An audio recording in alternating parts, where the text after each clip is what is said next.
My little pony, my little pony.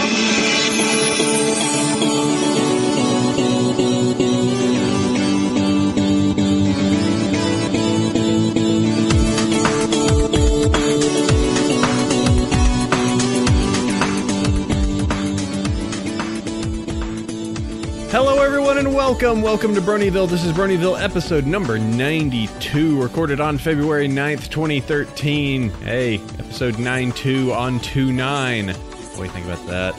I'm your host, Apple Cider. Hey everyone, Chef Sandy's here. How are you, Chefers? I am Avatar of Discord now, just so you know. Wow, why'd you gotta do that? I thought we said we weren't gonna do those rituals anymore. You know, we even went to those classes, but those were chaos. It's just too much. I see. I can feel the warp overtaking me. It's a good thing. Oh man, now we're Games Workshop's gonna do. Oh no. Oh, great. Thanks, Sandy. Just what we needed. More potential litigation. You're a silly pony.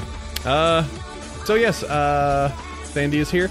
We have brought up a returning friend, returning friend, will I rather say. Coder Brony's here. Hey, Coder. Hey. And I will go ahead and let you do a little bit of your own introduction because you do many a thing. So go ahead and explain everyone what you've done in the past and what you are doing at this time. All right. Well, in terms of what we're talking about today, I run the herd census, which is one of now several censi or survey that run over the year that look at various aspects of the fandom, try to cut it different ways. We are probably the more demographically oriented as opposed to psychologically oriented surveys. We tried more for counts and descriptive statistics than what makes bronies ticks, although we're merging a little bit this year. And then in my copious spare time, when I'm not doing that and earning a living for my family, I'm also the chairman and president of the Brony Thank You Fund, bringing charity to the bronies along with all of our other great charities, and was the force behind the thank you ad that ran last fall. And how'd the ad end up doing? How did we get any information back on that? I got some stuff after the fact. Unfortunately, that stuff is confidential because it's advertiser data. Sure. But we did about how we would have expected. Obviously, the Friday night movie was the big hit in terms of audience because that's their highest rated show. We certainly didn't get anything negative off of it. And, all of the, especially because it came the week before the elections, the news cycle wasn't really going to take us up. So we got some good coverage in Wired and Daily Dot and a couple of places like that. But in general, it just kind of got submerged into the news cycle.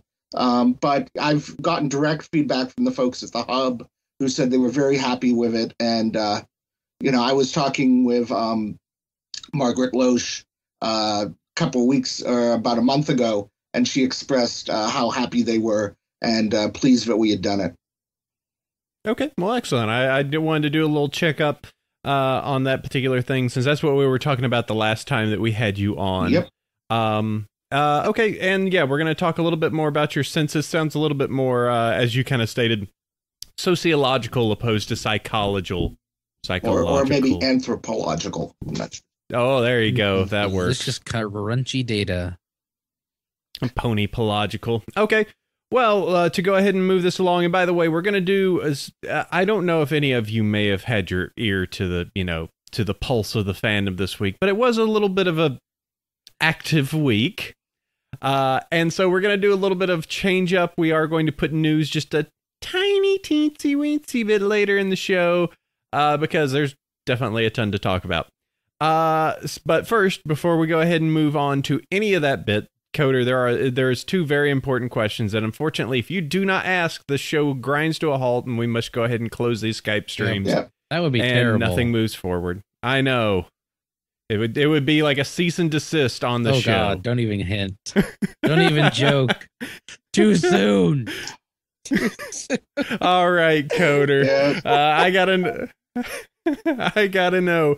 Favorite character and favorite episode. Favorite character's got to be Twilight because I channel an inner Twilight inside of me. And favorite episode probably would still have to be the two-parter, Delancey season 2 opener.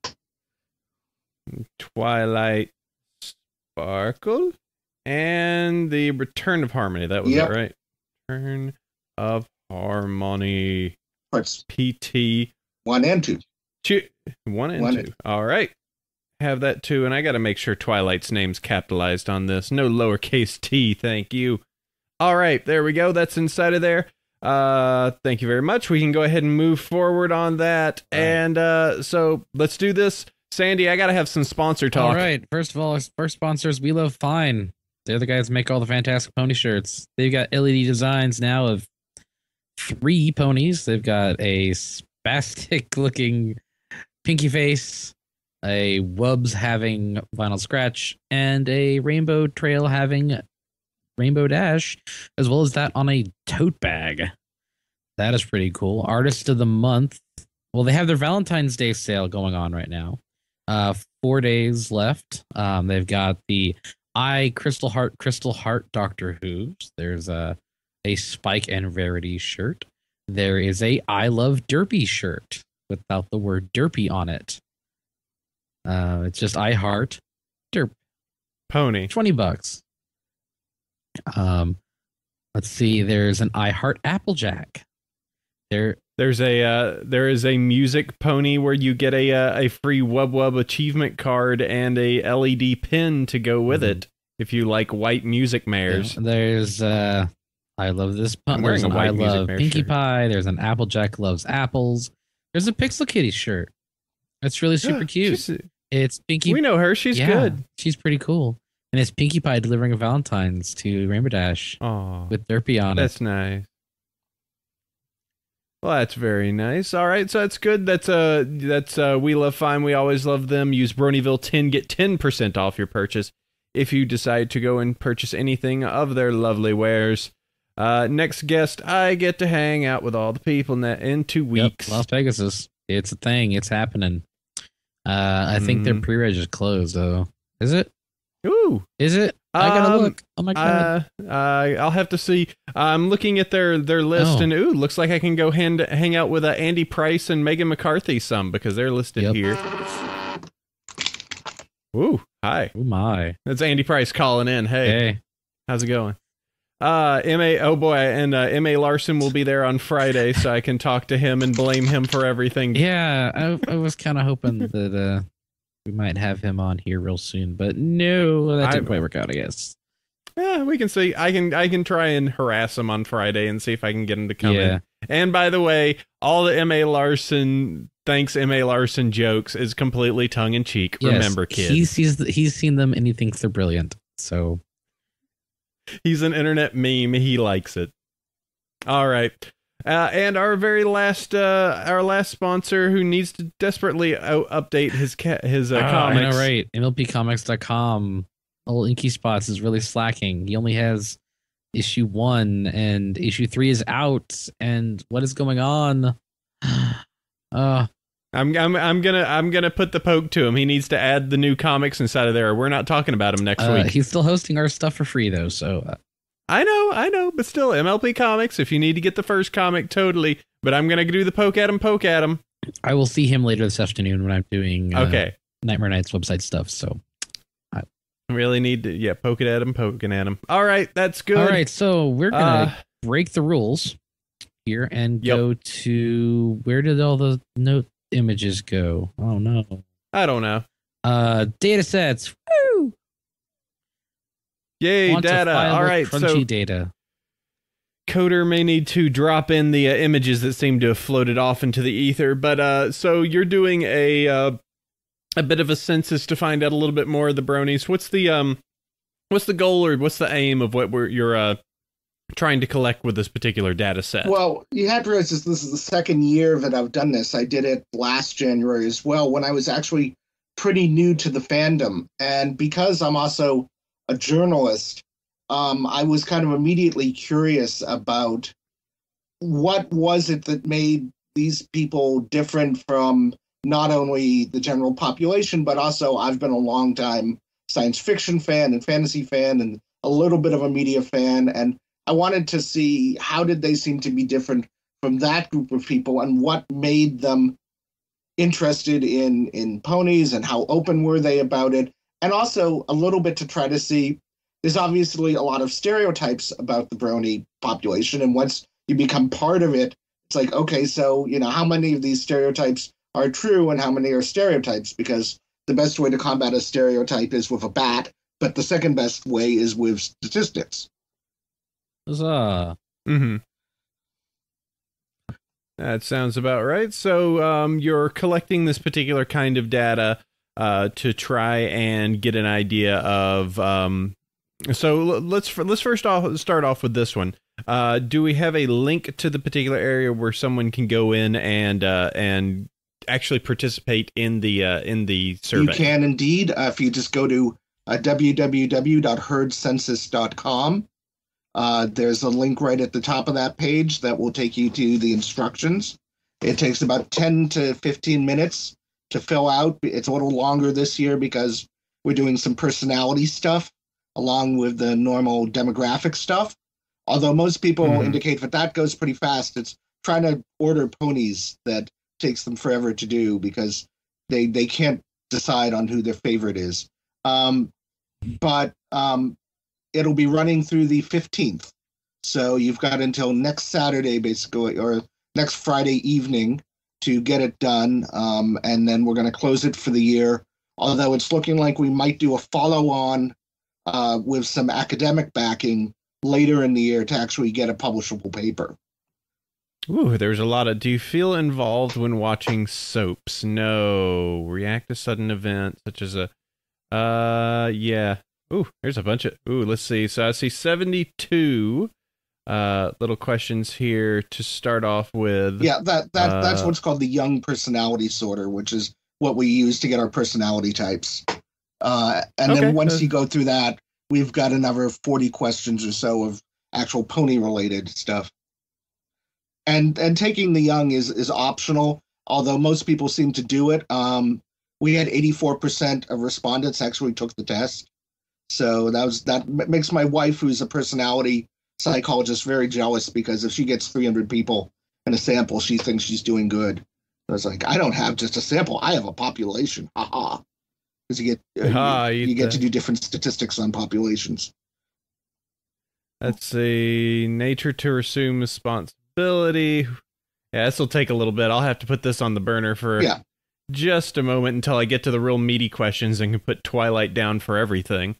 So let's talk about, I said, I think we probably covered the demographics before, but we've got a few things that you've dropped into the doc here, and one or two that looks like that they've vanished. Yeah. But did you want to go ahead and just go over some of the stats that, I guess these are ones that you've either already collected or maybe ones that have come over from last year? Yeah, these are actually out of this year's. We've got roughly 13,500 respondents so far this year, which is about 50% over last year's. And I'm hoping we can get a little PR push this week and maybe get it to double. But even with this sample, we've got some good data and importantly, some stuff we didn't gather last year. Last year, for a number of reasons, I constrained it to 20 questions and took some of the suggested SurveyMonkey questions. So, for example, they bin their ages into 5 to 10, 10 to 15, 15 to 20. So one of the answers I didn't have last year was, what is the average age of a fan? And this year we asked for a specific age number, and we got it, and it is just over 20 years old. It's 20.16 years old.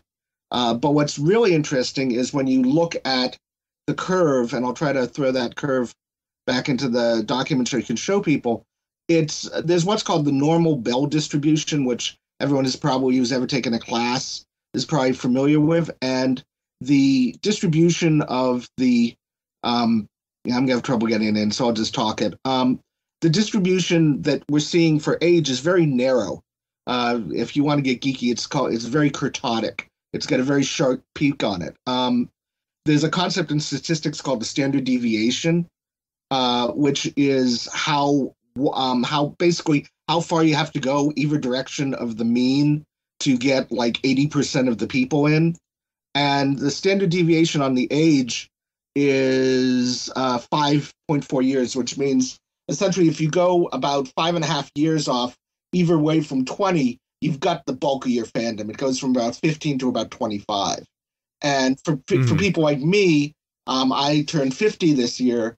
I am a whopping, I think I worked out, I'm 5 standard deviations off to the right-hand side of the curve, which means I am an outlier's outlier. And in fact, there are very few people who go in that group, 50 to 59. There were only 22 people out of 13,000. So it is very much a young fandom clustered around people in maybe their sophomore or junior year in college.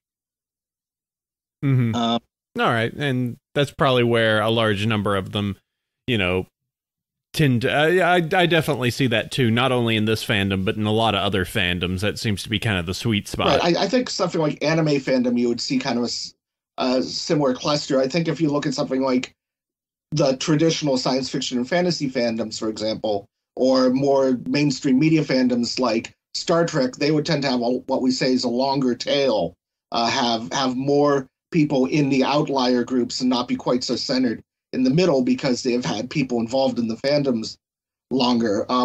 When I compared this year to last year, when I binned it back up and just looked at it, there was a very slight shift to the right. So I think we are seeing the fandom age just a little bit. But whether that, it says it's statistically significant when you plug it in. But, it's again, it was like on the order of half a year or something movement or less. Another interesting stat, females are looking to be right. The numbers are just about right on last year, with about 85% male, 14.5% female in the survey. So that's pretty much exactly what we saw last year. There's been some talk that the fandom was getting more female friendly, but it still looks to be kind of exactly the same shift or the percentages as we saw yet last year at about 85% male. So I'm just kind of looking through some of the basic statistics. One thing we asked this year, we didn't ask last year. We asked about marriage last year, but obviously that's kind of a young group to be married yet. But this year I also asked, have you been in a serious relationship in the last 12 months? And for the population in general, we had about 25% of the fandom said they were. And again, about 75% of the fandom said that they weren't. Kind of depressingly, if you're a male in the fandom, if you cross-tabulate that by gender, then women were like 3 or 4 times more likely to be in relationships in the fandom than males were. So, oh no. I don't know how that, again, a lot of these things you have to ask yourself, if you asked anime fans, would you get the same ratios? Is that just, is that a fandom thing or is that a Brony thing? True. All right. So other than that, I've got some, US continues to be the majority of the fandom when you ask. That some of that's because of languages used for the census, but it was about 62% US. Canada came in at about 6%. Australia at 3%. I think Britain was the UK was the other big one at Great Britain. There it is. Actually, that wasn't very big this year. I know it's in there. I think it's under another listing. But it's the English-speaking countries, and then you get some folks like Finland is in at about 1%. France is in at about 1%. Germany has about 2%. Mexico, interestingly, I think because they're now getting a show, is about 2%, and Sweden's about 1%. Mm-hmm. It'd be interesting to see, consider with Japan getting it soon too. If next time that you do one of these, if there'd be a tick up in that. Yeah, Japan is in at about 0.2%. Oh, here we go. United Kingdom is 6%. Step it up, UK. Yeah. And then inside the US, it pretty much follows population bounds. Texas, California have the big concentrations. California is the largest at 7%. But, again, you'd expect that. That's population centers. Then, some of those things like siblings and things that interesting. But there was one really interesting thing we did find asking just about households and such. The U.S. national average is hard to get, but it's roughly about 40 to 50% of people under the age or 18 or older have experienced a divorce in their family. And when you look at bronies, the number is quite a bit lower. It's just look, here we go, 29%. So from what we can tell, bronies are much less likely to have experienced a divorce or separation in their family before they were 18. And I've kind of, now you get into speculation when you say why. And, I could make a speculation that in order to feel comfortable kind of expressing this alternative way of looking at things or these non-conformist beliefs, you kind of have to come from a fairly stable family background. But if you're in a divorced or separated family, you might be more likely to conform, to want to keep the peace, as it were, between the family. But that'll be a nice follow-on study to do at some point. Okay. And I just completed the 72 question thing. Looks like I'm an ENTP. Woohoo! Wow! Hey, you're in the minority. Good segue, because one of the things we did ask this year was personality type, and introverts make up about 80% of the fandom. Now you have to be a little bit careful, because introvert can have multiple meanings. Introvert can also mean just reflective and more interested in the inner self than the outer self. It doesn't have to mean this neurotic person who is unable to socialize with other people. But it is definitely a much stronger percentage than you see in the general population. And also, very interestingly, one particular type, which is an I believe INTJ. Here we go. INTJ makes up 27% of the people who responded, which is normally, I think you see about 2 or 3% of the population has that type. And this is a type called the mastermind. If you go kind of do the research on personality types, it's someone who's very detail focused and wants to really understand things well. So, and then right after that, at about 10%, you have INFJ, which is an intuitive, introverted feeling judger. A judger doesn't mean like judgmental; it means something else. You'll see when we release the report, we'll have some verbiage about what these various types mean. But you can also see some very interesting correlations, not necessarily causations, but correlations between like what characters introverts like versus extroverts, which is a pretty strong signal. You see, if you think about who the introverted and the extroverted characters are, so Twilight and not Rainbow, Twilight and Fluttershy are very introverted, and Rainbow Dash and Pinkie Pie are obviously very extroverted. You can see that when you ask, for example, who do you feel you're most like, you get that strong crossover where introverts feel they're more like the introverted characters. But also when you ask who's their favorite character, you see that same flip where they tend to like to see the kind of characters that they are associate with or think that they have the same personality type as. Okay. Let's see. And I am... All right. Well, the survey's going on.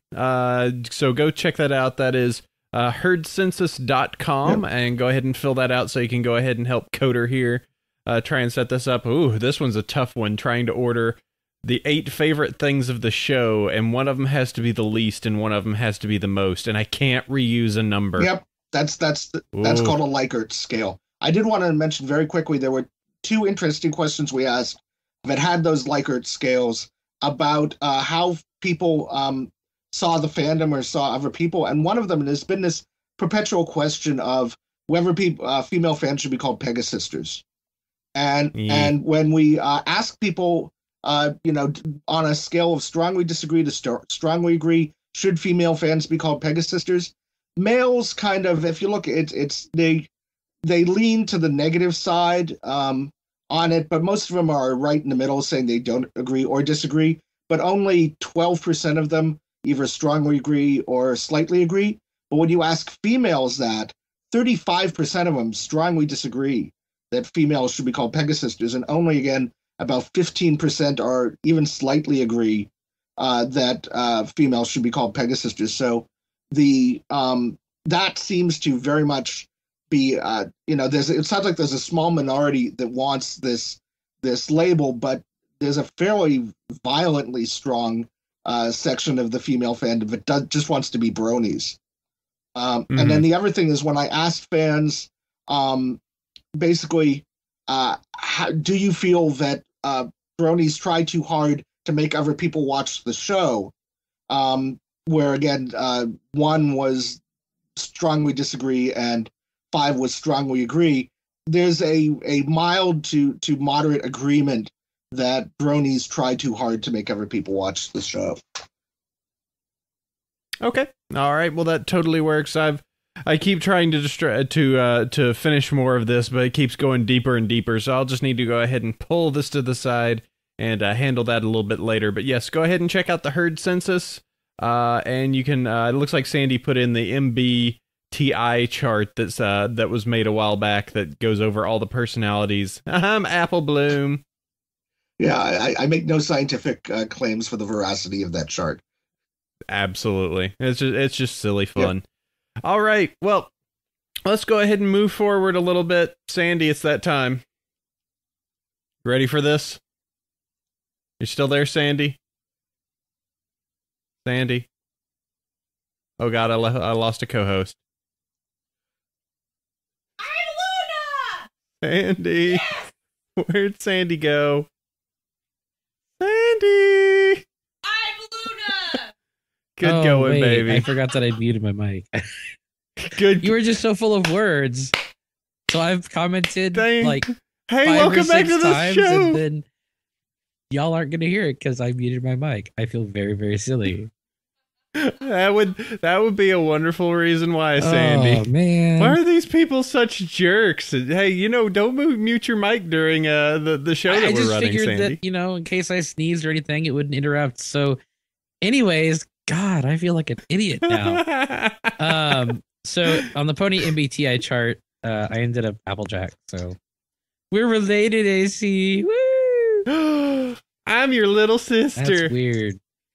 It is. All right. Well, let's go ahead and move this forward. Let's hit the news time because I think there's a little bit to talk about. Yes. Last week, our fire status was San Francisco, if I remember correctly. We unfortunately found that our fire rating became obsolete. So as of this point, we are now pending stars to the end of the schedule. We decided that that the sun was imprecise because the sun is a star. It's unremarkable in class, So I made a list that I posted to my Tumblr, and so now you'd have to go get. I've listed this week as a K-type main sequence star, often referred to as an orange dwarf. Now it's not as hot as our sun, but a orange dwarf is actually much larger than our sun in size. So it's actually larger, but it's not as hot in general. Yes. The new chart is as follows: not on fire, warm, smoking, fire, grass fire, forest fire, Chicago 1892, San Francisco 1904, London 1666, Pompeii, Dresden 1945, Tokyo 1945, Yellowstone caldera, the meteor that wiped out the dinosaurs, the sun, Sirius, Pollux, Arcturus, Rigel, Aldebaran, Antares, Betelgeuse, and VY Canis Majoris. So we're not at the top of the list. No, we're not. But let us explain. In actual terms, how rough was this week? Oh man, I didn't sleep very well last night, thinking, oh my God, I have to do a show. And the last one caused so much of a stink. And then we've got more stank to go with it. Just when it seemed like the fires were starting to burn out because of, winged changes. Now things change again. All right, but we do have some good news in here. Yeah, but let's go ahead and let's the bad news first, because I'm sure everybody's well aware of it. Yes, so let's start off with the last fire of the week that started, but what ended up being what we kind of consider the biggest one. So Main 6 finally got a C&D. And Main 6 being the fighting game, Fighting's Magic, that has been in production for the last 2 years and had just recently finished doing a showcase of the final character for the release, as well as putting up her music. Meaning they got basically C&D'd after they were involved with this Evo tournament fundraiser, because that was certainly high profile. And I have no doubt that it was some douchebag in that community that decided that they wanted it dead, because they have been some vitriolic jerks about it even existing. So fie on them. I bite my thumb. And before we move on, let's cover the one point, because I know that they're, especially looking at the Equestria Daily post and everything out there. Yeah. Unfortunately, with this was never a matter of why. It was always a matter of when. Yeah. I mean, unfortunately, if they had delayed it a few more weeks, it would have gotten out there and then be like, hey, you guys shouldn't do that. Oh, it's out there. Oh. Personally, I think that they should just have a data leak and it end up on Pirate Bay. That's just me. But the Main 6, they're begging Hasbro on their hands and knees. I don't think anything will happen to it. They posted it to their blog. It's been posted onto Screw Attack and Shoryuken.com and event hubs with varying measures of acidic commentary. But Lauren Faust has stepped in and offered them something simple. Want some original characters to make a new game with? Which received 497 retweets and 709 favorites. So Lauren is stepping in and possibly offering a way for Main 6 continue to develop games with new characters that are perhaps Lauren's, that she gives them full permission to play with, which would be pretty good. And kind of a way to get back at Hasbro, at least in the eyes of the community. Yeah. But I'm honestly, if I was part of the Main 6 who just had 3 years of work flushed down the drain, I'd need a breather or two.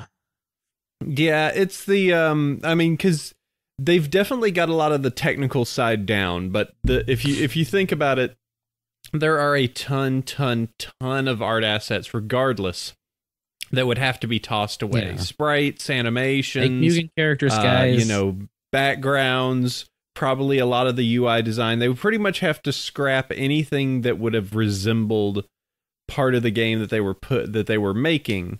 I believe that they should be able to use, they would just have to place characters on top of the swap. And heck, if they did that and they had Faust, actually create a new set of characters and something like that, who knows? It could grow to something as big as, Skullgirls and some of the other stuff that's out there that the fighting game community has really kind of, it's joined around. It's just frustrating that, they had spent so much time making a balanced tournament ready fighter, and so many, I guess they get to feel like enthusiasts of Japanese doujin fighting games that feature nothing but, high school girls and sailor outfits. Feel it's like nobody likes your all girls fighting game, and your girls look like horses. That's weird. I understand the Sailor Moon fighting game's actually pretty good. I wouldn't know. I never played it. But yeah, so I mean, it is unfortunately it's the weird. It's always the Hasbro has to go after something if somebody complains and says that hey, somebody is using your copyrighted material. So they have to do that. Otherwise, there's the problem where there is the potential they lose the copyright. Oh. If they so wanted, That's.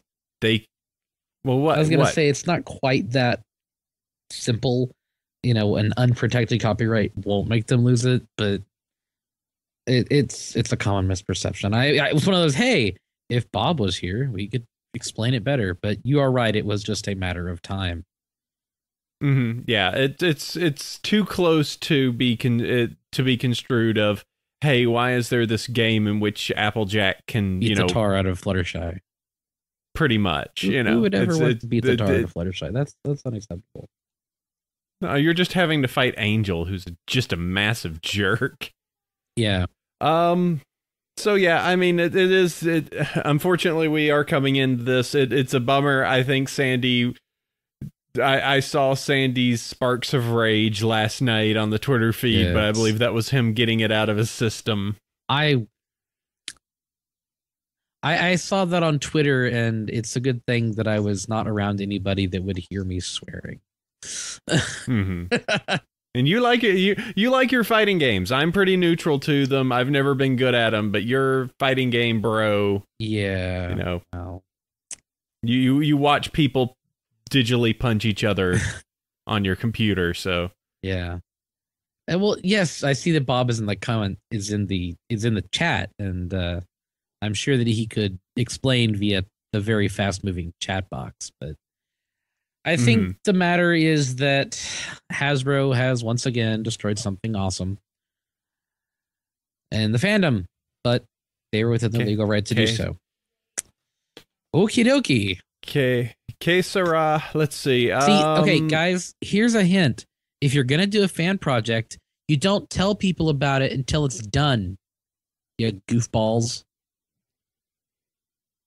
All right. Well, speaking of other projects that are not entirely fan projects, let's move on. Let's move on to the first fire that Sandy went crazy on Twitter a few days ago, and found that 140 characters was not enough for him. So all right. So this has been kind of the week-long thing that's been progressing along with the Brony doc. So we need to take this back to earlier this week with what happened, and then there's been further information and progress on exactly what is being done. So you want to go ahead and take that away, Sandy? All right, so the Brony doc, the ever so special Brony doc. Yep. There's been a clarification of the documentary production shutdown. Earlier this week, let me get there, AC. I'm getting there. Okay, thank you. Kickstarter.com, BronyCon the documentary, update number 24, I believe it is. Let me scroll down. I have that. It's in our email. Yes. Production shut 102 down. comments. This is posted on the 7th, so 2 days ago when this broke. So there was a couple of tweets from John Delancey earlier in the week. That it's a big deal to people. Okay, so it started out with this breaking chance guys thing. So people tell me that pirating the Brony doc isn't that big a deal. Maybe they'll listen to you. John Delancey replied, "It's a big deal to us to spend so much time on it. Disappointed and disillusioned. We've shut down production." And people go, "What?" And then let me go ahead and read the project update number 24 that we received that was in our email box, which came in by Michael Brokoff, who was the producer for the documentary. And it just explains releasing the disc with additional material that didn't make it into the film. A lot of great stories, but you can ... and here. And I think this is probably one of the more... you could say it's inflammatory in some way, or it's just kind of like the way it was phrased is not good. It states, because the piracy within the Brony community is rampant and pervasive, we've come to the conclusion that investing any more time and energy would not be worthwhile. Which is... Hey, you bronies, you jerks, you pirate. Yeah, and I think so this happened, you know, there was a lot of feelings that was going around on this. I know that we talked to our friend Gershit, who we've dealt with a lot. He's a fan of the show, and you know, he's a good guy. He was especially upset because some of the additional material that was going to be out there was going to be European focused, a lot more focused on the stuff that was, you know, happening out there. There was also going to be some interviews and some additional stuff that was going to come out. So this kind of seemed like hey, you know, it seemed like one of these things of we've had some leaks, the documentary's out. You know, unfortunately there's piracy. So because of that, we're just going to go ahead. We can't do anything anymore. All the stuff that we said that were our stretch goals, we're now rescinding. Yeah. And people didn't quite know what the deal was, and as Page Turner is linking in the show chat, we're getting there. So they weren't very clear as to what they were saying. They're still producing the Blu-rays and the extra stuff for the people that donated above $75, which actually includes us at Bronyville. And but the way they phrased it, basically they were pointing a big middle finger at the community and implying they were going to cut that off, and that made everybody go, whoa, what the heck. They did clarify that the announcement had nothing to do with the disc the backers are already set to receive. So if your pledge level is $75 or more, you get the disc. The main disc even includes 2 bonus segments, one on Galacon and one on Buck. We've gone the extra mile to create not just the promised Blu-ray disc, but Blu-ray DVD combo packs. Okay. So I guess the bit that Garrett was unhappy about, the segment on Galacon and one on specifically, will be getting onto the Blu-ray.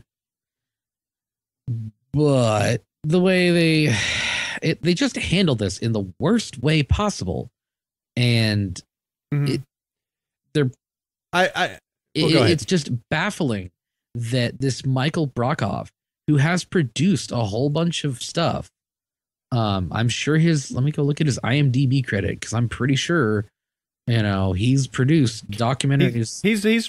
He's worked on projects before. I think there's 2. Okay, let's see.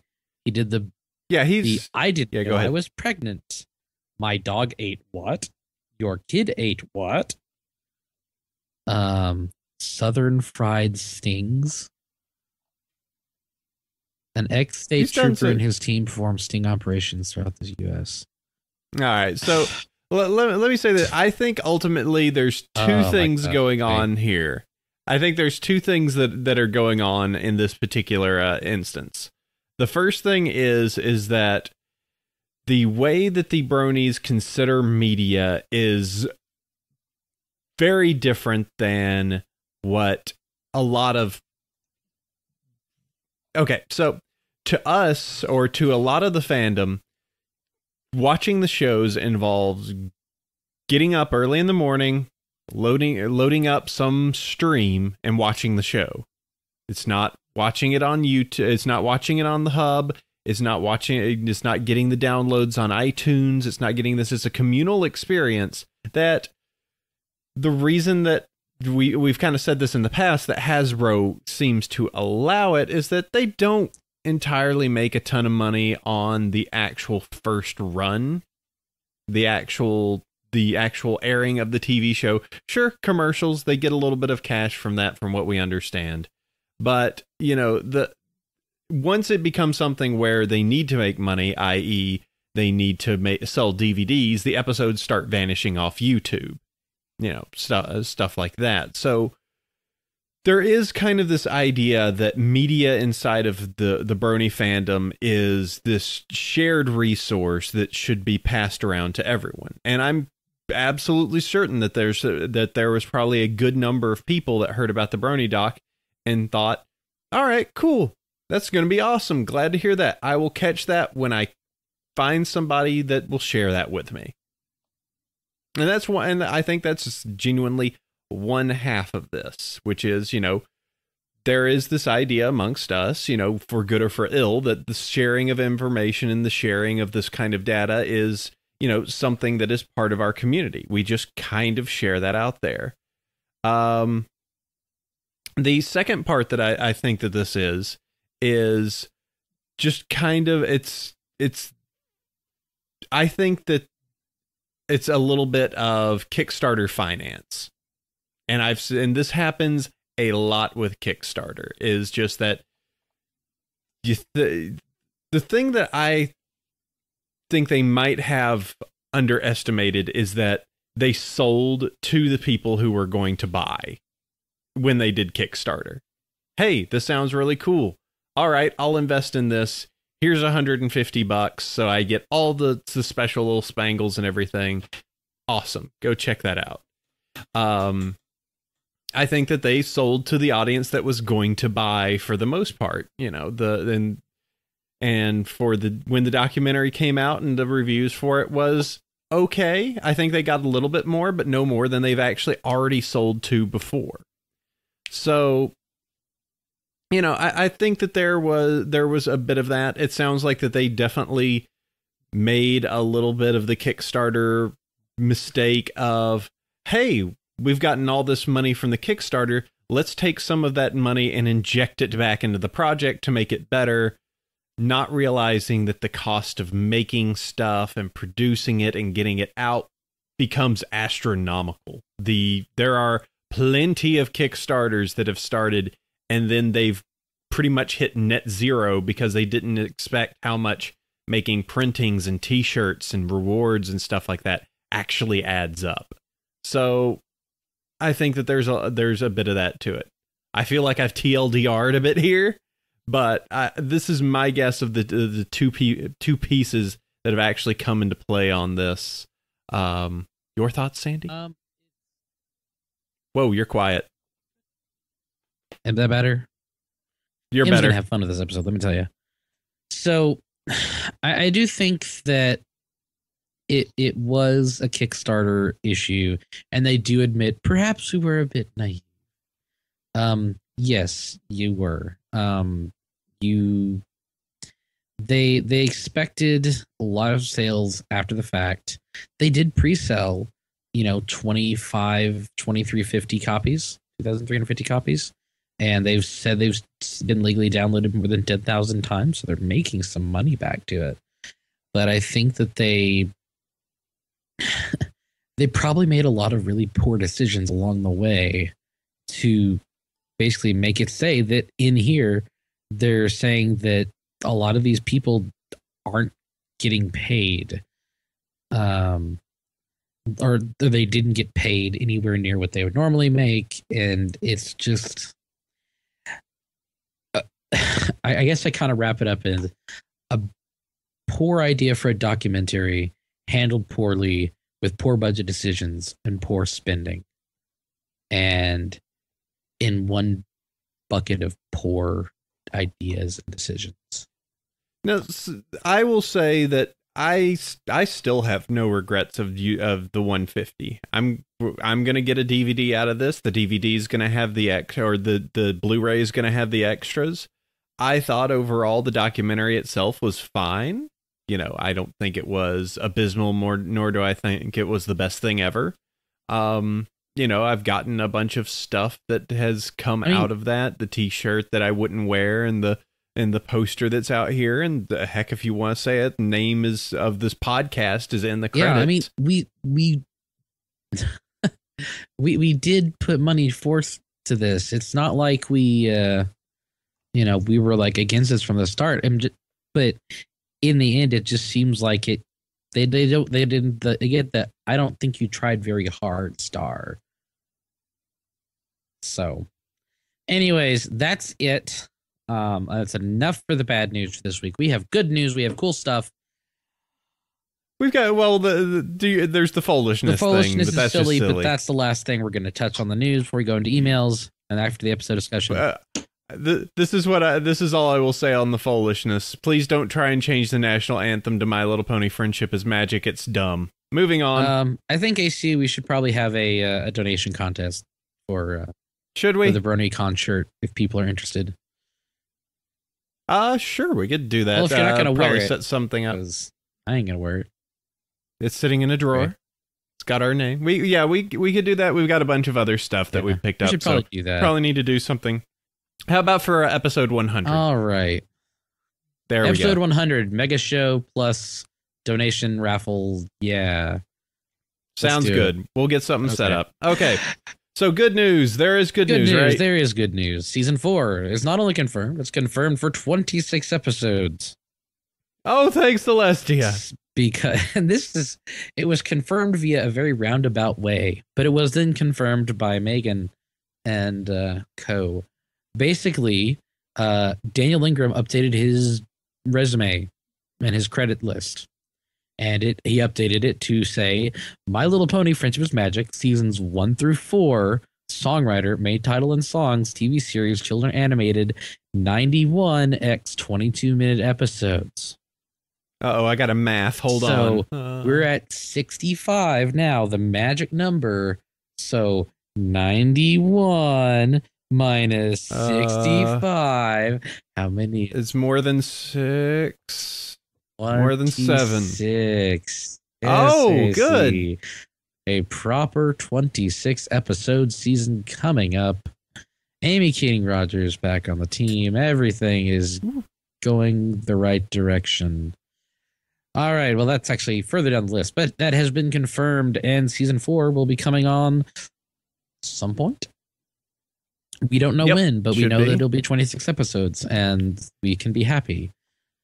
That's good because 13 is too little. Be happy, damn it. I'm being happy. I'm being really happy. I'm being happy.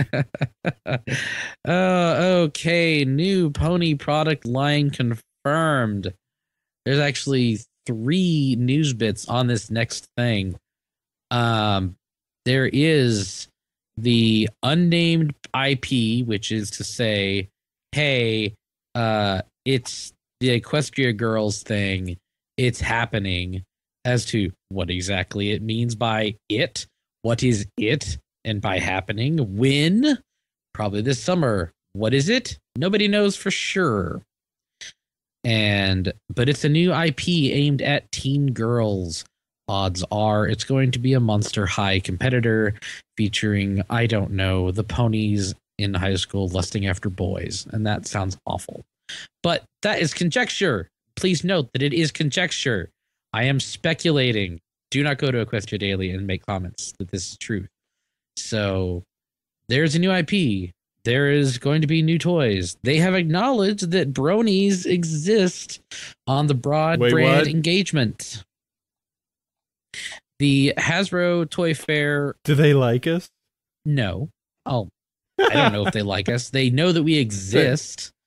But there was a slide during the presentation that basically said broad brand engagement that featured, your usual families and little girls, and then the bottom center was three females cosplaying as character on the main 6 characters, and then a dude dressed up as Vinyl Scratch.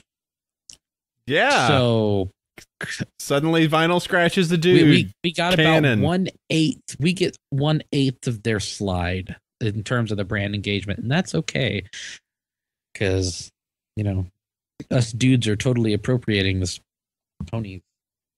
Vinyl Scratch dude now canon. Wait, Sorry. oh no, this makes Scratchtavia weird. So that is coming up.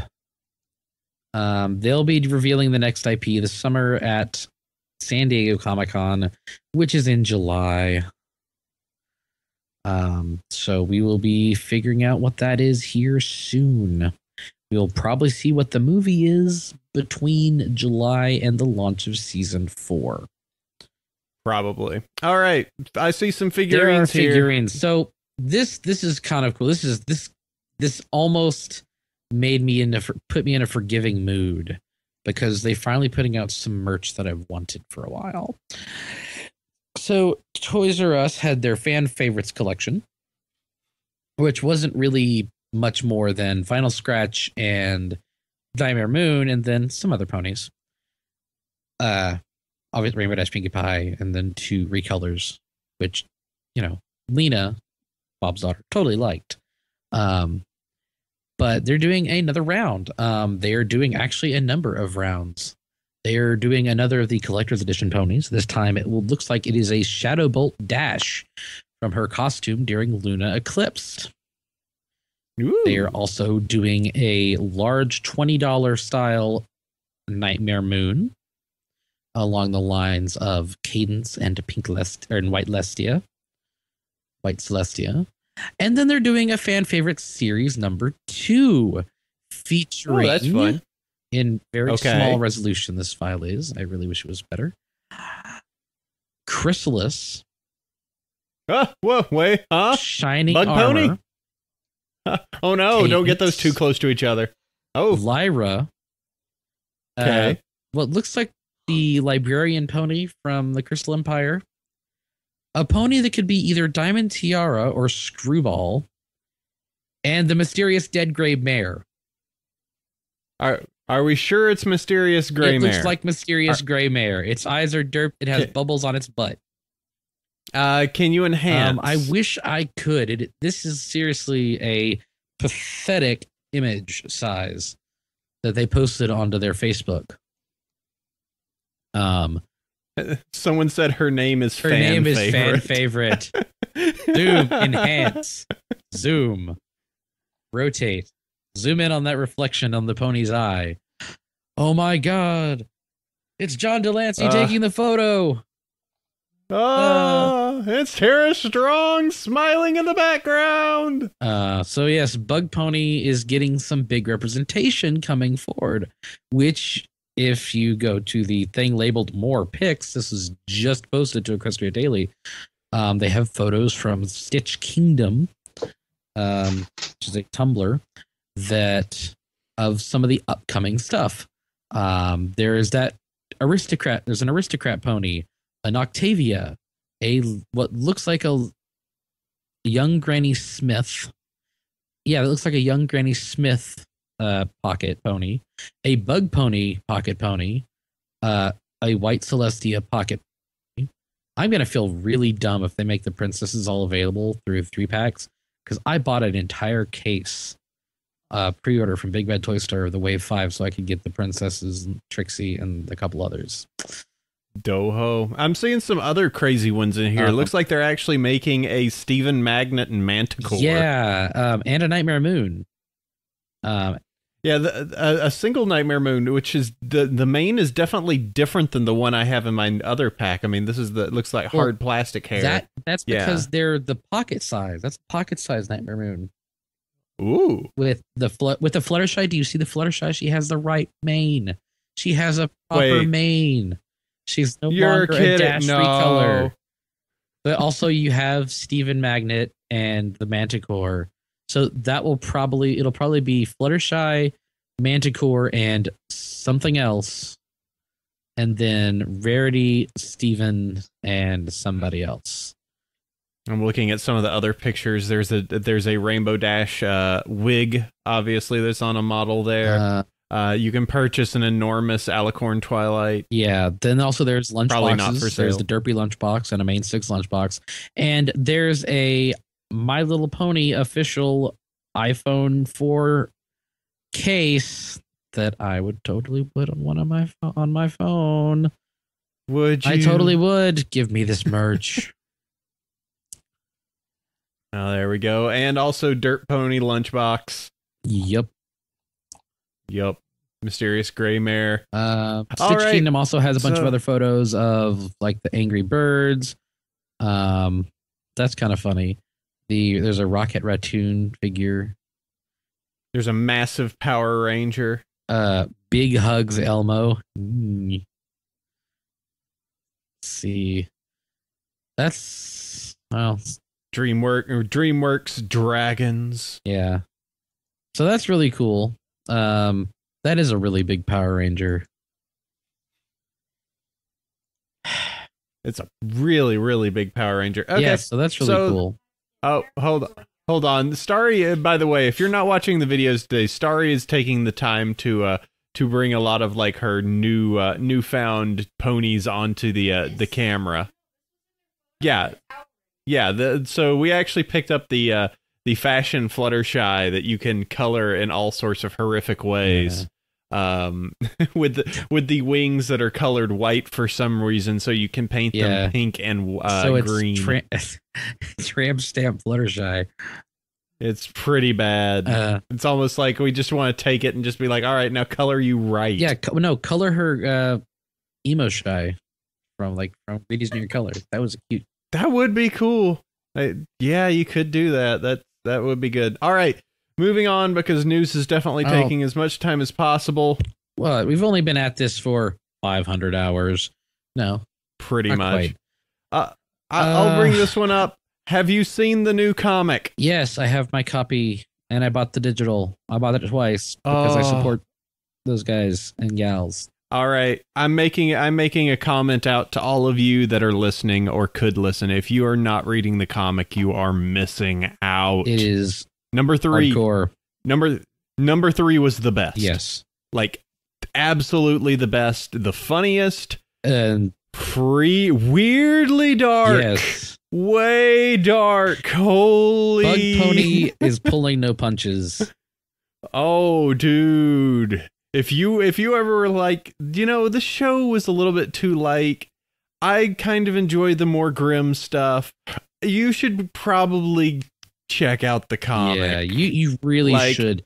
And you can go ahead and purchase the digital via Comixology and iTunes.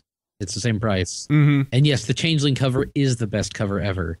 I totally picked that one up.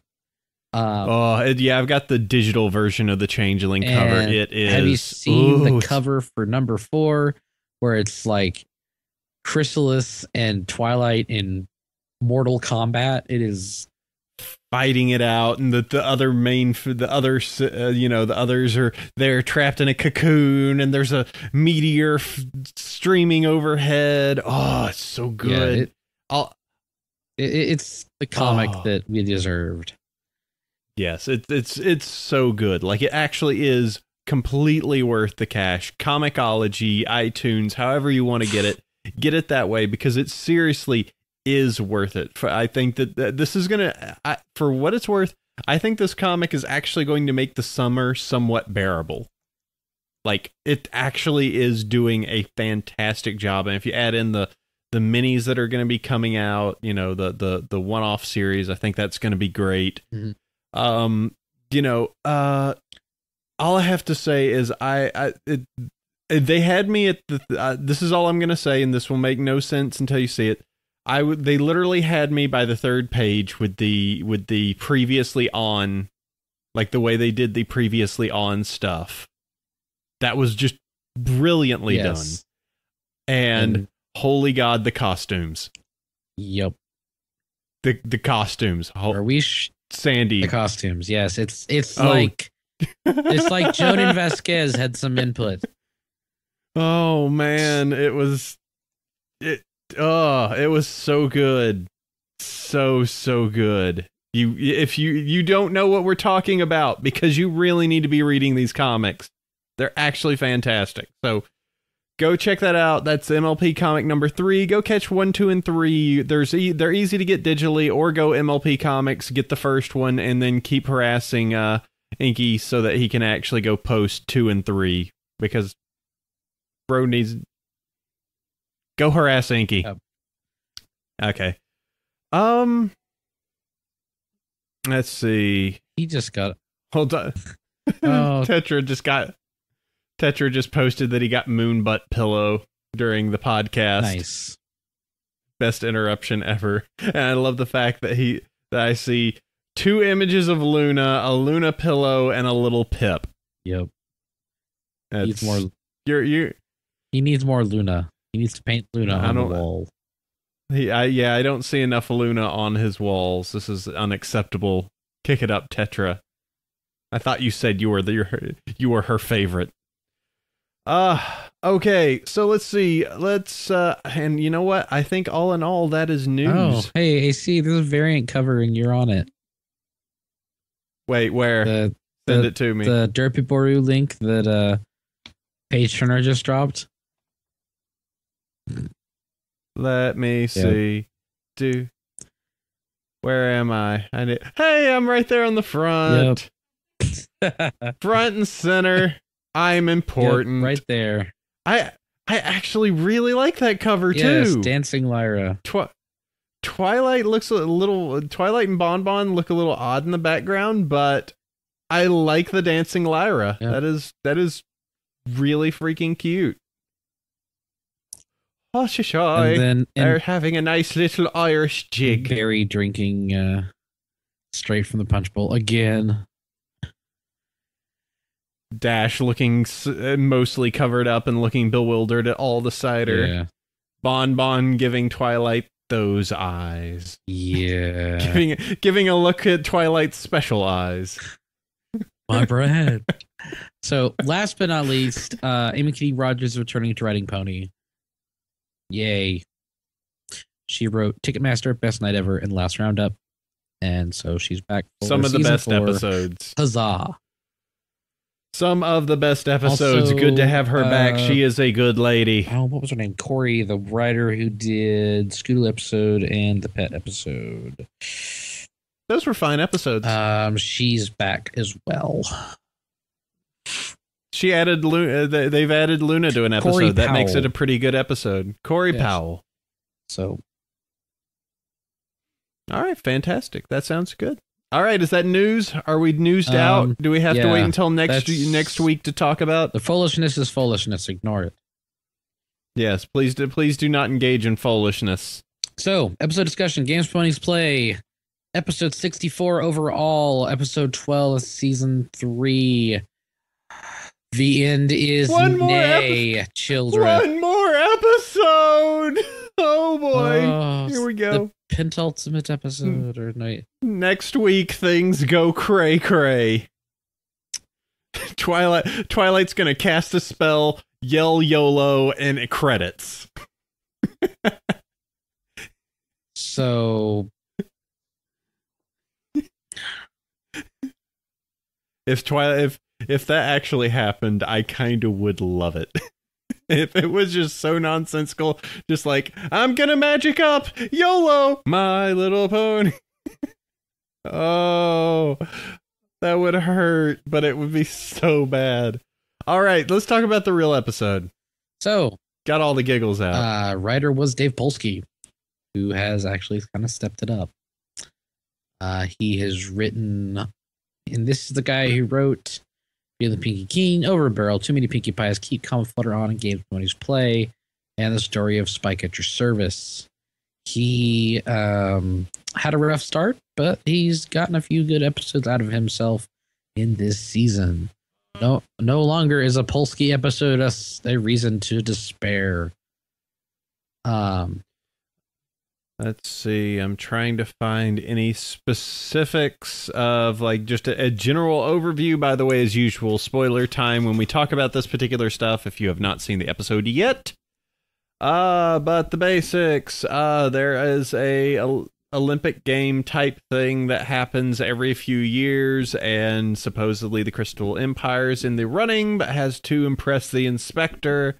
So there's a lot of hubbub and hoo-ha that has to happen to get everything in proper order, and hijinks ensue.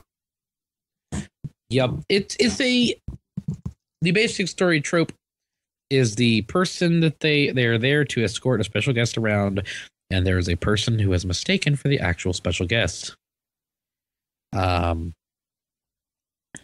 So the main 6 are instructed by Cadence, who is getting her main done. She's getting her hair did. And they don't know who the person is aside from their name, and aside from the fact that they have a floral luggage. Now, never in the episode do they actually ask the pony with a chicken cutie mark her name, but then we wouldn't have an episode, would we? It looks like if I look at what is happening, or what they've listed on the Friendship is Magic wiki, it looks like they are calling her Mrs. Peachbottom. Well, that was her original name, according to Megan McCarthy on her Twitter. Oh, but now she's Harshwinny. And I'm like, Harshwinny? I mean, that's... Peachbottom's nice. I like that. That's a bit of a curse. I mean, yeah, that's her surname, but still, you know, it's like she could be Barbara or Tiffany, but she's just called Miss Harshwinny. It gives such a bad impression. Ooh. You know. Sounds like a really bad teacher. It's just like, oh, yeah. who are you? Miss Crabapple. Who are you? I'm gonna end up. I've got to go into class 4 with Mrs. Harshwinny. All right, kids. Or Miss Lanzarote. She was my 3rd grade teacher. She was awful. Wait. Starry's saying something. What is this, baby? Okay, Harshwinny is the name of an actual games inspector. So, yeah. Okay, excellent. So, no, we're not going to do the episode summaries and stupid voices right now. We have got to go fast. No, let's see. So, yeah, the basics was... Now, they did do something different this episode, and we kind of knew that this was coming just based off of last week, but this episode was actually in parallel with the Just for Sidekicks episode. So, if you... pretty much Just for Sidekick, the episode takes off just slightly after some of the events in Just for Sidekicks, and it's referenced in the episode of some of the other bits that is happening. The jewel that knocks all the luggage over, the Spike hiding under the seats, you know, and the CMC's hiding under the seats of the train ride back. So, you know, that was something a little different and kind of neat. There were a couple of new background ponies, like the messenger pony, who I really liked her design. She has the little Hermes hoof boots of shoes. Those are pretty nice. Yeah, I'm not on right now, but... Okay. When are you going to end? Probably half an hour. Oh, okay.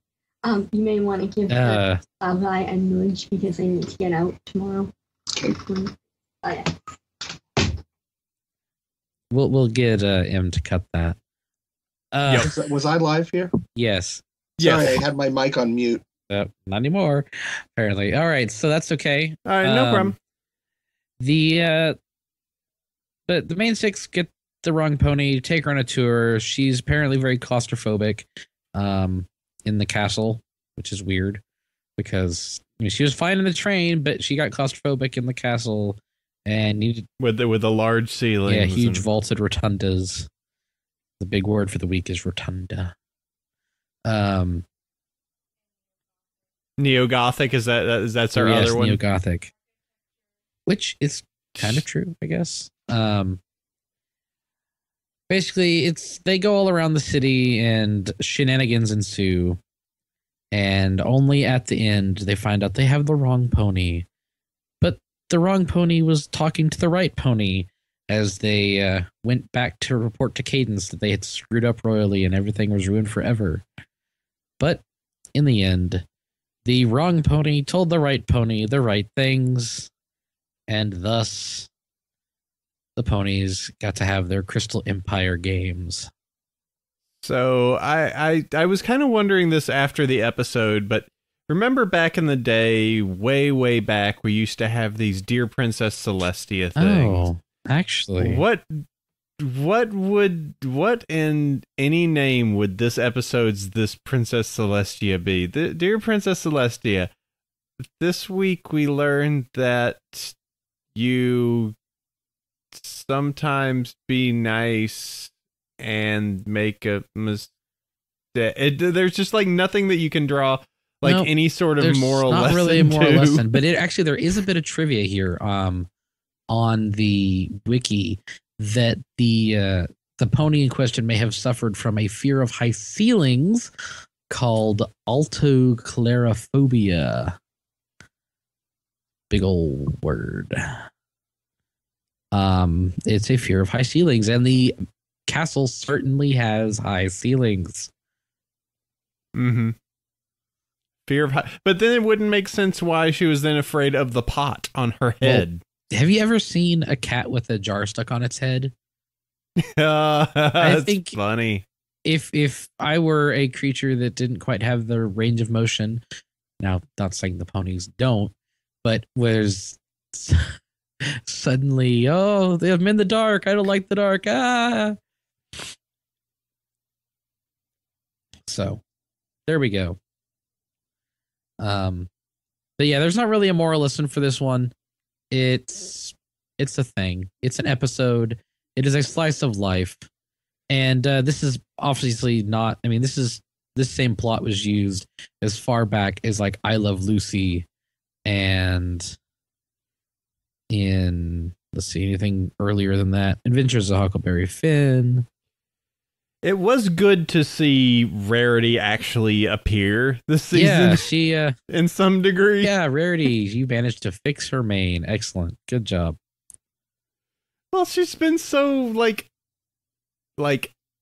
not in the season for the most part that it was kind of just like, oh, hey, Rarity, you're here. That's great. What have you been up to? That's good. There you go. Yeah. Listen is keep calm and canter on. There we go. And yes, yeah. the comment that the hair thing didn't really matter. Big plot point for the episode, non-issue. It just got Rarity out of the way. All right, so also our first Savage Worlds game used this typical scenario where we were because we were mistaken as the elite spies from Equestria to true infiltrating the Tarpany expedition. So we did this first and better. So yeah, YOLO. Simpsons did it. Moving on, we have emails. Hey, AC. Hey, let's do this. All right, emails. Are you still there, Coder? Yo. Awesome. Okay, cool. So we got emails. We got a bunch of these to go through. As always, you can always email across to us at bronyville@gmail.com. I will go first, Sandy second, Coder thirds, and let's go ahead and knock these out. I know at least one of these has 10 questions, so let's go ahead and make this work while Starry continues to show ponies on the webcam. Dear Apple Cider, Starry Night, and Chef Sandy, I would first like to start this letter saying that you have my condolences over the loss of your pet kitten. While her life was short, I could tell that she had a happy, caring home. AC and Starry, I know the pain will never go away, but certain hope it will lessen as time goes on. With that said, I would like to know your views on the recent documentary regarding the lack of a certain topic. While lightly mentioned at the beginning of negative stigma that comes from being a brony, is something I feel that could have been given more depth, epically in regards to statements made by various news outlets. And it don't mean as much to go into the dark side of the fandom, but for more the ridicule and bad karma sent towards people for liking a little girl's cartoon. I know the documentary is meant to showcase what most of us in the fandom are about, but I felt like it could have touched upon more. What do you think? Sorry for the potential downer of a question. Also writing with a fixed suggestion, the unexpected love of Duskshine, which was listed here. Details is Twilight Sparkle was never born, a mare at least, and Duskshine is Celestia's protege. And then hijinks ensue in the same way that, you know, if Dusk was actually in Twilight's spot. Fluttershy is best, period. She reformed a god of chaos. Can Twilight and Rainbow said they did that? Nope. Thanks for taking time to read this. Your faithful listener, Excel Hedge. Which is he in the chat this week? Yay, is he happy? Oh, and we forgot to talk about Daddy Dash. Oh, yeah, he's in there for half a second. So this completely destroys my headcanon that the Pegasi are a communal society. So I'll be throwing all my toys away and jumping in front of a bus. Yeah. We totally forgot to talk about Daddy Dash. That happened. He's a thing, I guess. No. Okay. That is kind of cool. So now the only character whose parents are unknown and therefore dead is Fluttershy. So Fluttershy's parents are dead until they show up in season 4, and her dad is played by Macho Man Randy Savage. He's dead too. Oh no. This is weird. Wait, he is dead. Crap. Where am I coming from? This is unusual, brother. Oh yeah, from the grave here, Fluttershy. Oh man, I forgot he died. Yeah, too soon, dude. I heard his last words were YOLO. Oh man, it would have to be like some sort of ultra manly wrestler type. Just have Dusty Cat come do it. Just bring him on. That'd work. Okay, so let's see. Negative stigma. I'm not entirely sure. I mean, just some of the drama in the fandom. I just wish they talk about the show a little bit more as to why it's why people really like it rather than the individuals that are involved within the community. But you know, I thought some more community involvement and also, talking about the show would be good. I don't think talking about any of the stigma. I mean, maybe talk about the earlier generations. That would be good. Just poking fun at them in the little animated segment. Maybe that would have been good. Just there's a few things. Just to butt in here. Also, the negative stigma is, I think, again, a vocal minority, because I can go back to numbers again, and only 70% of bronies consider themselves to be furries, and in fact, only a little over 20% have ever cosplayed. So wait, what percent? Do not consider themselves or do? Wait, your first one. Do consider themselves 17.2. Okay. 17% consider themselves to be a furry. Okay. But well, and I also, I mean, I think everybody was expecting the documentary to cover a lot of things differently. I mean, heck, I recall there being calls from people, and close the ears for the Phillies and Colts out there in the world, but that there were people who are just like, why didn't you talk about Grimdark and Clop more? Like, oh, Jesus, no, cut that out. No. I would give you enough that probably giving a momentary nod to Fallout Equestria would have been cool, because they've done a lot with that. But no, Delancey said the word. That's about as far as that needs to go. I think to some extent it's like we're doing a documentary on high school sports, and we're going to reveal that 97% of them masturbate. It's like, okay, great. They're teenagers and they're dudes. Yeah, it's like, guess what? If you sample anything, you're going to get these numbers. If they weren't playing sports, they'd still be doing that. Right. They have hands. Hey, Starry, you just missed a whoa moment. I just want you to know. Moving on. As for the Twilight Sparkle, so I'll born tell as you a later. dude. Hey, look, it's a harem anime. Moving on. Salutations, Apple Cider, Shift Standing, Starry Night, and all the wonderful guests you have on this week. I know you guys have shorter emails. You guys like to have shorter emails to read on the show, so I'll skip the usual praise and get right to the questions and other stuff. First of all, in an earlier episode of your show, some pony, I don't remember their name for the life of me, asked you guys if you'd seen any Cider X Sandy's ship fix, and you said that you had and continued on. My first question is, what is the name of this fic? It's Midnight Shadows fic that will never hit the internet. / blackmail. It is not on the internet. Secondly, you won't find when it. are we going to have Mike back on? We had him on for the panel at FC. We may have him back on in the future when there is a appropriate time.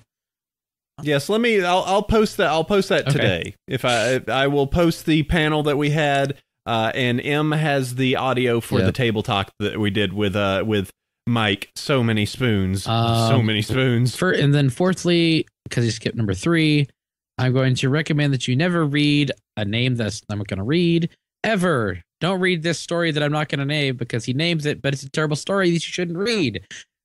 So don't read it. It's essentially the fic that must not be named, turned to 11 several times over for comparison. When I first... All right, that's fine. Move on. Don't read Gorefix, kids. Next. Seventhly, Twilight is best main 6, Sweetie Belle is best CMC, Yes. Discord is best Draconecqui, Luna's best princess, Fancy Pants best foppish gentle colt. Brave. Move on. The ponies are great. I like ponies. Yay. 8. Eighth. After listening to your fourth film, Savage World of My Little Pony game, I checked out the character sheets you linked and saw that Mike had one and participated in a fifth adventure. Where is this session? Coming soon. 10th, recommend you read Patty Cakes. Great fic. Finally, do you have any plans to bring some Australian bronies onto your show? If you're an Australian listener and you do cool stuff, let us know. Just email us or talk to us on Twitter. Thanks Aussies for this, cool. even if you didn't get it on the show. Sincerely, Empty Tome. So if Yeah, we you're covered all of Australian them. and somehow survive the spiders, box jellyfish, scorpions, and general Australia, and do stuff that's cool, let us know and we'd talk to you. Ooh, Australia's a rough place to be. Do you think if they had All right. Australian ponies that they would like be poisonous? Changelings come from Australia. I'm sorry to Right, tell that's you. no Oh. headcanon. Right. Okay. It's just one of the things. It's like you know, some of the Australians that hang around in the U.S. a bunch, they pick up an American accent. You know, you just didn't hear it a whole bunch. That Chrysalis, when she's back home, just goes, "Oi, mate, we need to go and take out all them and take out all them ponies." Did you not learn anything last time from your Australian accent? Yeah, but triple the ball, mate. Please stop. There we go. All of our Australian listeners unsubscribing at once. Though that is kind of a funny idea. Okay. All right. Let's see. Go ahead. Coder, if you want to go ahead and grab this one I highlighted for you. I got it. So this is anonymous. Okay, first of all, we were trolled hard at the royal wedding. All of the promos of the double episode ending was like the royal wedding in the UK, but instead we got an epic battle. With promos and drops like Alicorn Twilight, it's hard to be sure we won't be trolled again. It's like Charlie Brown in the football. Anyway, the main question, if ponies are promoted to being an alicorn, then how did the first alicorn come to be? Chicken, egg, mutant? Also, why the heck did Cadence become an alicorn? Inquiring minds want to know. Bro. Yeah, there's probably something epic that's going to happen. Yes, it's going to be season finale. And it's written by M.A. Larson. Thanks, M.A. Larson. If you've been reading the interviews on like EW, they're talking about they have this whole new mythology for how princesses come to be. Yep. If you work hard, self-sacrifice, and do the right thing, you can be a princess too. And bribe the writers. Totally. This is, Celestia one day was just going like, the sun, just, fine, I move it myself. Then she realized that was taxing and then got her sister to move the moon. Do you think you get like the Call of Duty achievement unlock music when you do that? You end up prestiging. It's a prestige. So it's just like, oh yeah, I prestige being a unicorn. So time to go into a new class. Oh, I'm gonna be a princess now. Just watch me knife you from across the map. Oh, and she didn't have a knife. She has her horn. Just threw herself. The episode will be awesome. I have faith in M.A. Larson. We will wait to see in a week. And hey, hopefully next week will not be nearly on fire, so we can all be in a good mood, and everyone will like the finale, except for those that don't, and we'll just be like, whatever. Yep. Lol. What about the whole, like, there's the whole event that's going along with that, right? The event that's going on right now. Oh, okay. There's an event right now. There are a couple people, JJ and old Sethipu, are out there in California right now watching the concert and season finale with a bunch of kids and the show staff. Like ass. So there are some lucky people. And so Seth will get to come into the EQD room and be like, yeah, I saw the episode. It was pretty good. Yeah, it's pretty good. There's my Seth impression for you. yeah, it was all right. I enjoyed it. Yeah. Excuse me, I gotta go check the emails. I've been told that I didn't think my tweet all the way through when it comes to changelings are the result of ponies living in Australia. Uh-oh. What does that mean? Are people mad? Are you now in trouble? Oh no. Stop setting fire to the internet. Avatar Discord. Snapping my the loosest, snapping my the hand. loosest of cannons. And why did Cadence become an alicorn? Because love. Because she's the love best at love 1000%. She's the element of love. It said so on a card I read once. Yep. So all right, let me go ahead and move forward there. Hey guys, Dogman15 here, or you can refer to me by my real name, whatever. Well, have your real name here, so you're Dogman. I'll be honest, I haven't yet listened to episode 91 or even 90 yet of this writing, but I will very soon and sequentially. But someone summed up the points, and I wanted it to talk about it right here. And there's a link to some comments about stuff that happened. Well, I believe the show writers will do what they can to make good stories. Despite this, my avatar on DeviantArt, Twitter, Facebook, YouTube, and WordPress has pixel kitties. I believe an M.A. Larson button on it. This is set to majorly throw a wrench in the fandom. Take a look at this picture. I'm clicking the picture. When coupled with the stuff you talk about on your podcast, the Trixie replaces Twilight, Fluttershy gets Twilight's crown, and Discord was once Star Swirl. Things ring even truer now. I'm wondering what your thoughts on these three things are. See all the bottom, and the bottom for the production folder on this. Dogman15, let's see the link. This looks like it's a 4chan thing. Yeah. They're gonna bring... They already said Trixie is not gonna replace Twilight. That would be... That's crazy talk. It's crazy. That's... Yeah. Oh, somebody's but you're aware that there are Aboriginal people in Australia. Yes, there are horrible scorpions and monsters too. Sandy, no! Oh, Sandy! Oh, what are you doing to me? No, I'm Sandy. not. They're bugs, scorpions, snakes, spiders. You people, I swear to Celestia. It's true. Oh.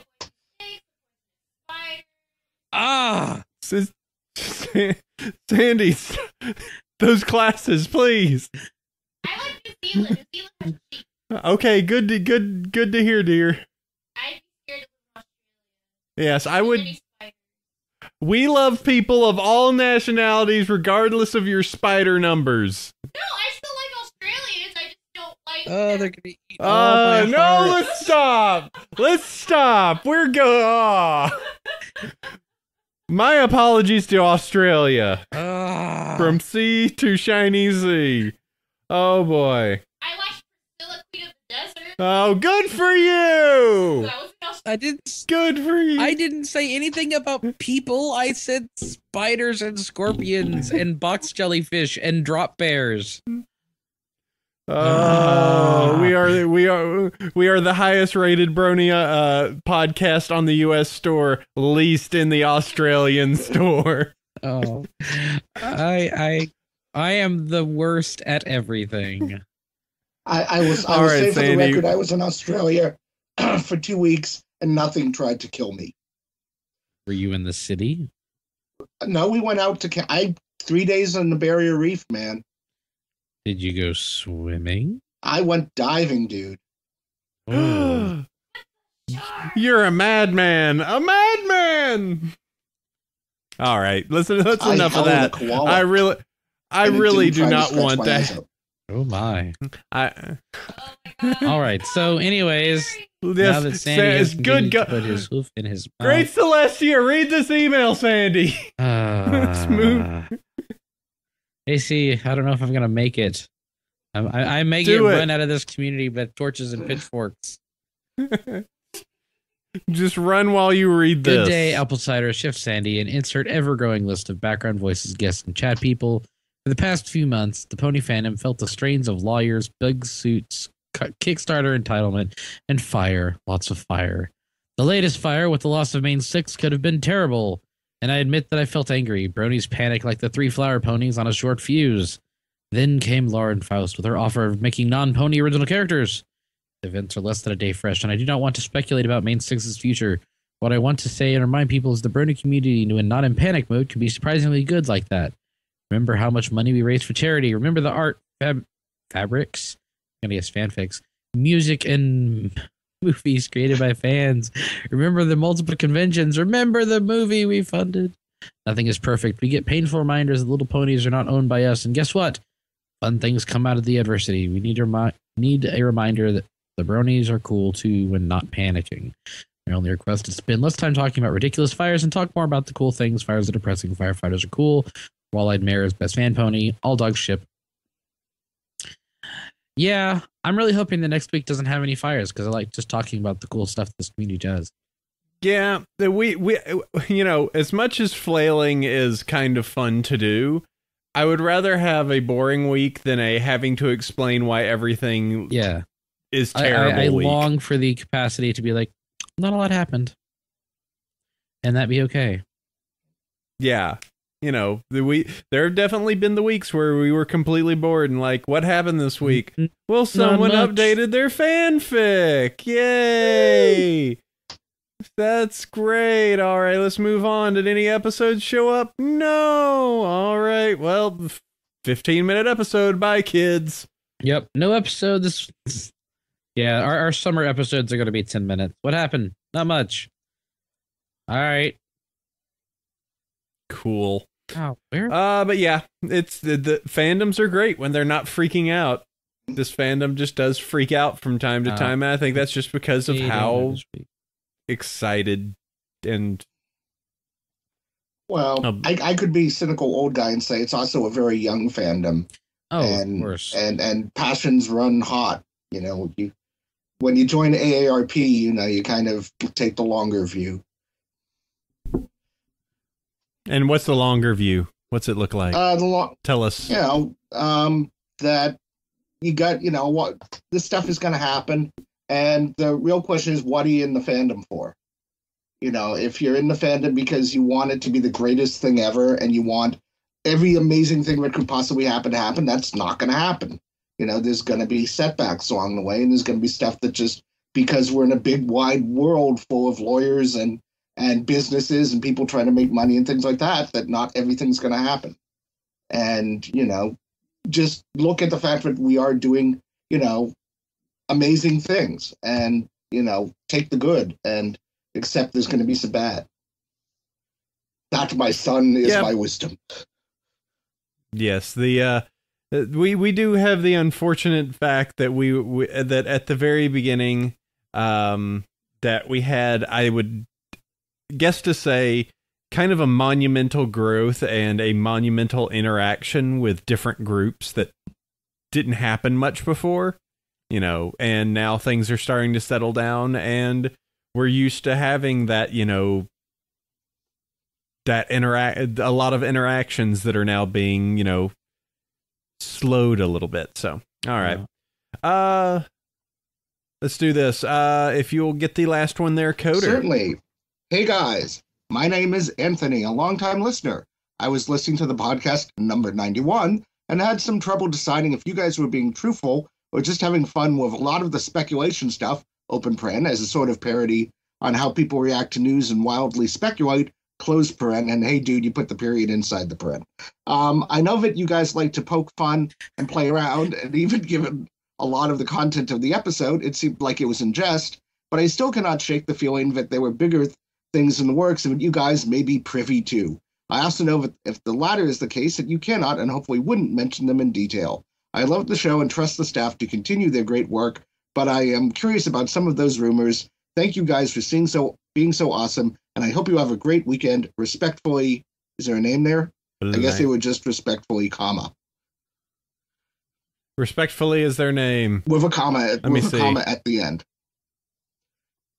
Yeah, let me see. I could try and see if I could find that name just to be safe. Go ahead, Sandy, if you have something you want to say on that. Oh, I was gonna say that that Timo has linked us a fantastic image that I have then linked into the chat.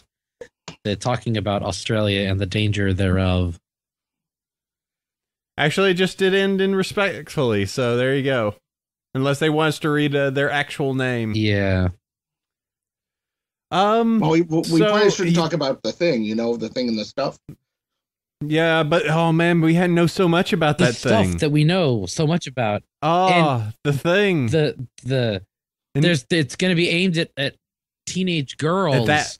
And that thing. Well, and don't forget the other thing, Sandy. That's a very important thing to remember. Why a bow tie? Oh, it doesn't make any sense. It's because of the blue elephant. And who wears knee-high boots these days? Seriously. They do. They do. Them. The Illuminati. And how do you get a tan if you're blue? You just look weird. So there's our random speculation for the week. I hope you guys run with it and choke on it.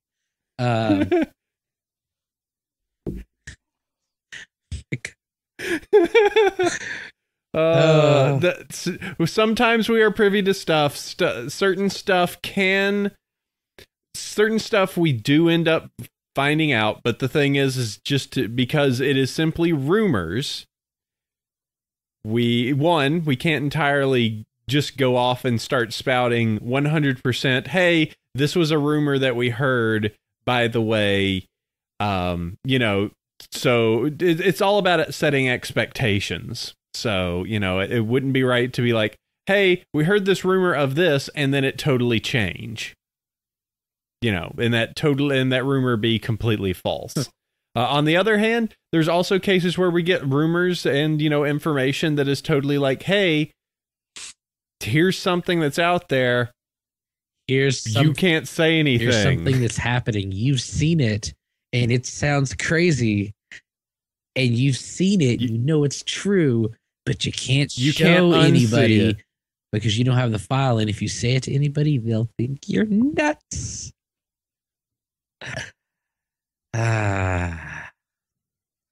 What power comes from having such knowledge? Anyways, it's a dangerous thing. It is the most dangerous game. Yes, slightly more dangerous than playing dynamite racquetball on bears. You know what's not as dangerous to play, Sandy? What? It's not as dangerous to play give 5-star reviews to us on iTunes. Yay, you should totally play that game. It's free even. It's a great game to play. You win, I say your name. How awesome is that? I say people like Daisy Azera's 5 Iron Brony and SD Charger Fan AZ, who left us 5-star iTunes reviews. We're at 770 ratings. Woo! So on the US iTunes store. So please go ahead and go over there and do that. That is super awesome. Leave us an iTunes review. We are still quite low in the ratings. Yeah. I believe we were 84. Yeah, I checked earlier, I think yesterday, and we were in the top 25. Yay! Because I had posted about it. A bunch of people had downloaded it. But yay. Unfortunately, it fluctuates pretty heavily. So we have to get people back in the habit.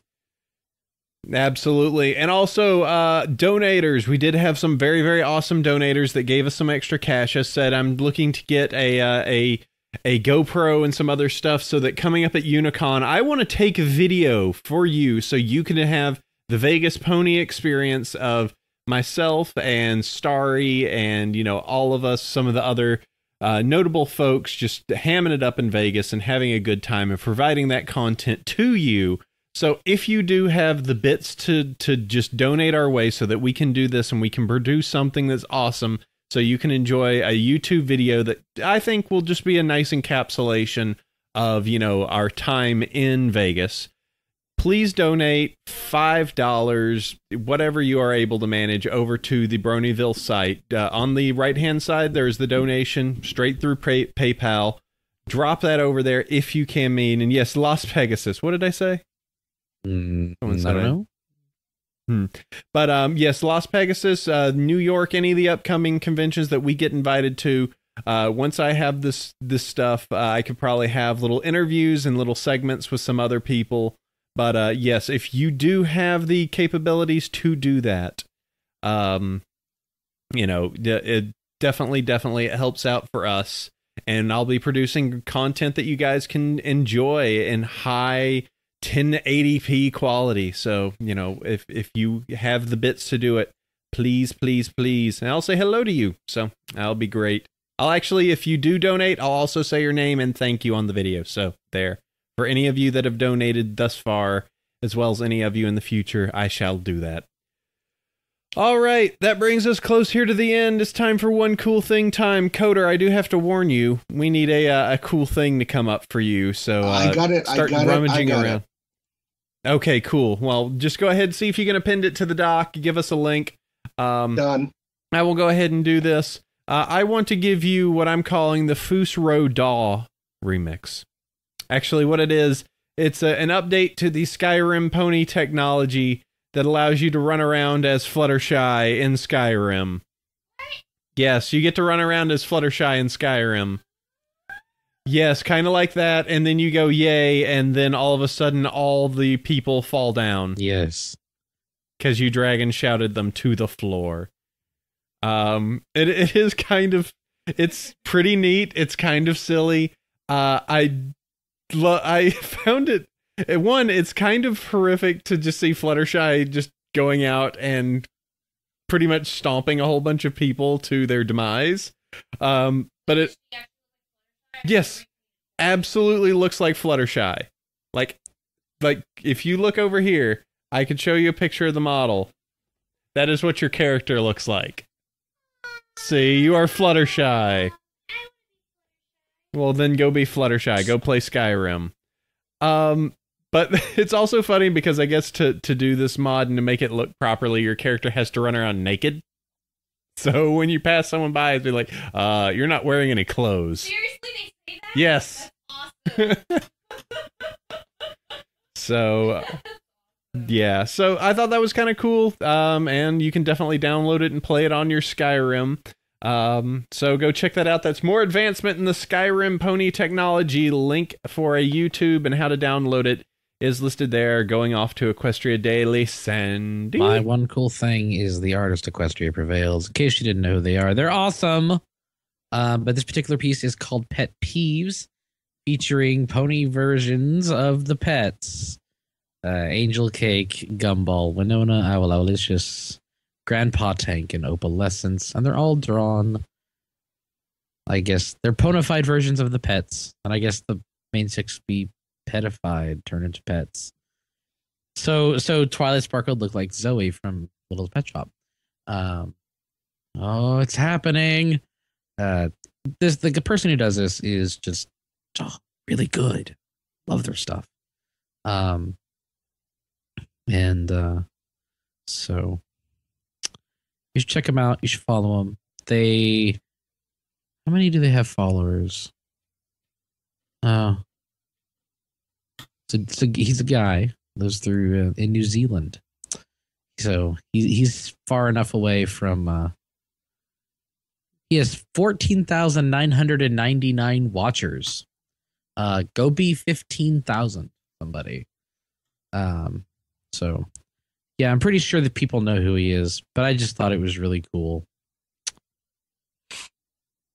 Checking out all those neat little pictures. Okay, that's very cool. Pictures of Equestria Prevails and Pet Peeves. I wouldn't expect Gummy to look like that, but that's just me. All right, let's see. And Coder, what do you got for us? I gotta go with a great piece of art that was done by one of our Thank You Fund board members. If you haven't seen it, Pixel Kitties did a piece this week called Princess Flyer, which is worth it just to see Princess Big Macintosh. Yes. Yeah, this was supposedly, I think she said something, she's never gotten favorited as much as she did on this picture. She was kind of flipping out. There's just so much awesome in the whole thing. I'm a princess. Are you a princess too? Yup. Barking malcontent. Quarterly, yes. With Dan Versus on the cover. Yes. What a jerk. Oh, Mac. I love it. So the first comment's pretty good to hear 40 minutes ago with Mac eyes. It's just like, look at me, I'm Princess. Yeah. That's pretty good. Okay. All right, that is one cool thing time, so go check those out. And that's going to draw us to close to a long episode, tons of info and everything. Starry keeps putting stuff in front of the webcam. I can't tell what it is. She's probably put like some sort of crazy spiky hair on me at some point. I know I've reacted to Nightmare Moon, so you can check out all these videos. They do or should get posted up on YouTube at some point. But tell you what, let's go ahead and round this out. First off, I want to go ahead and thank you very much, Coder, for coming in, talking about the survey that you got coming up, and also helping us dish out all of this news this week. It was my pleasure, gentlemen. Yes, thanks for giving us your crunchy data. And yes, as I said, one more time, Herd Census being the website that you can go ahead and go to and just drop in some of your delicious data. Yep, herdcensus.com. Okay, excellent. And Sandy, even though you are such the loose cannon and the number one enemy in all of Australia, all that is good and right in the world, I let you know I am the loosest of the loose cannons, and none can stand against my barrage. You are rather loose, and we're officially banned, I think, in Australia, just like most video games. Oh well, too hot for Australia, and it's pretty hot there.